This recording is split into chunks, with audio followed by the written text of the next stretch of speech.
बात उनकी तरफ से कही गई। 10 मार्च को आने वाले नतीजों से पहले तमाम चुनाव एजेंसियों ने वोटर से बात कर नतीजों का अनुमान लगाने की कोशिश की है।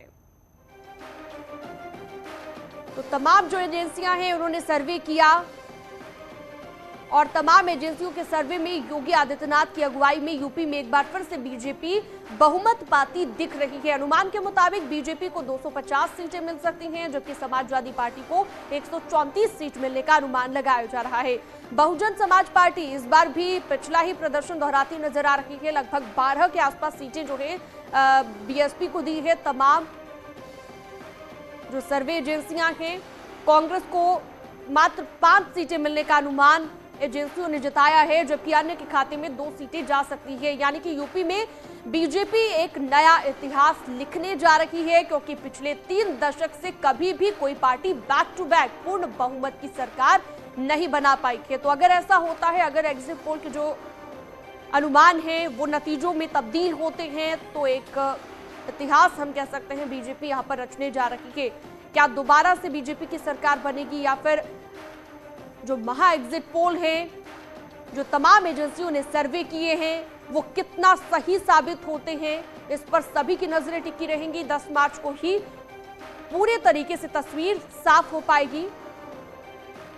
और अभी तक जो एग्जिट पोल है उस पर हम बार बार आपको बता रहे हैं कि अलग अलग पार्टियों को जो सीटें दी गई है, चाहे हम कांग्रेस की बात करें तो मात्र 5 सीटें कांग्रेस को मिलती दिख रही हैं एग्जिट पोल के मुताबिक।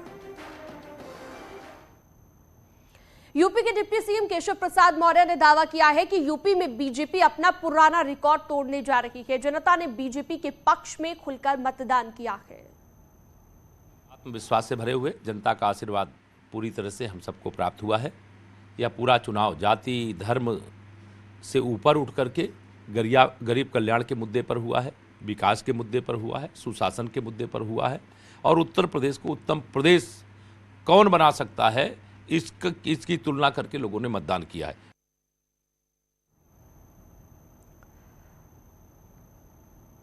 तो वही एग्जिट पोल के अनुमान को लेकर समाजवादी पार्टी के वरिष्ठ नेता रामगोपाल यादव ने कहा है कि वो इस पर यकीन ही नहीं करते। 10 मार्च को जनता का असली फैसला आएगा। मैं कोई एग्जिट पोल नहीं देता हूं, मैं तो अब वास्तविक तो पोल 10 तारीख को 9 बजे आप सुनिएगा, वही अब असली पोल शुरू हो जाएगा। अभी तो आप जानते हैं एग्जिट पोल डॉक्टर्ड होते हैं, सब पूछे जाते हैं ऊपर से कि बताओ तुम्हारा चैनल कितना दे रहा है, कितना दे रहा है, और जो पूछे उसी यहाँ तक आईबी वालों से कहा जाता है कि नहीं ये नहीं, इसमें सुधारिए, ऐसा दिखाइए। उमेश श्रीवास्तव हमारे साथ मेरठ से लाइव जुड़ चुके हैं। इस पर ज्यादा जानकारी और बातचीत उनसे करते हैं। उमेश, अभी जो एग्जिट पोल सामने आए हैं, वाकई हम कह सकते हैं कि जो टक्कर बताई जा रही थी, टक्कर तो जरूर समाजवादी पार्टी दे रही है, लेकिन पूर्ण बहुमत से सरकार बनाती बीजेपी दिख रही है। किस तरह की प्रतिक्रियाएं आप देख रहे हैं इस वक्त? जी हाँ, देखिए, मतगणना को लेकर लोग बेहद उत्साहित हैं। उत्तर प्रदेश की जनता बेहद उत्साहित है। मेरठ के लोग भी बेहद उत्साहित हैं कि 10 मार्च की तारीख को मतगणना होगी और एग्जिट पोल तो आ ही गए। एग्जिट पोल को लेकर जनता क्या सोचती है, क्योंकि ज्यादातर एजेंसीज ने जो एग्जिट पोल किए हैं उनमें बीजेपी की सरकार को बनते हुए दिखाया जा रहा है। हमारे साथ कुछ लोग मौजूद हैं, उनसे बात कर लेते हैं। आप ये बताइए, एग्जिट पोल्स आपने देखे, अलग अलग एजेंसीज ने सर्वे किए, ज्यादातर एजेंसीज ने बीजेपी की सरकार को बनते हुए दिखाया है। आपको क्या लगता है एग्जिट पोल कैसे हैं और मतगणना को लेकर कितना एक्साइटेड है? लोकतंत्र के इस महापर्व में 7 चरण के चुनाव के बाद सभी लोगों को इतना उत्साह था कि जब कल अंतिम चरण पर मतदान संपन्न हुआ तो सभी लोग अपनी आंखें गड़ाए हुए थे कि एग्जिट पोल के क्या नतीजे आने चाहिए, और नतीजे फिर वही आए। सबका साथ सबका विकास हमारे मोदी जी के राष्ट्रीय नेतृत्व में और योगी जी के विकास मॉडल को लगभग सबने स्वीकारोक्ति प्रदान कर दी है। अब सिर्फ हम लोगों को परिणाम की एक औपचारिकता देखने को ऐसा लग रहा है कि अब सरकार में दोबारा से योगी जी फिर मुख्यमंत्री बनने जा रहे हैं। आपके चेहरे पर मुस्कुराहट आ रही है। हमारे साथ कुछ और लोग भी मौजूद हैं, आप भी मुस्कुरा रहे हैं। एग्जिट पोल आप देख चुके हैं, 10 मार्च को काउंटिंग होने वाली है, कितना एक्साइटेड हैं? मैं देख रहा हूं कि युवाओं में जबरदस्त उत्साह है, महिलाओं में जबरदस्त उत्साह है कि रिजल्ट क्या होगा। बिल्कुल एग्जाम की तरह ही उत्साह है और प्रत्याशियों के दिल की धड़कनें बढ़ी हुई हैं। जो एग्जिट पोल के हिसाब से बता रहे हैं वो तो बीजेपी की सरकार बता रही है, लेकिन इस बार ये है विपक्ष जरूर मजबूत है।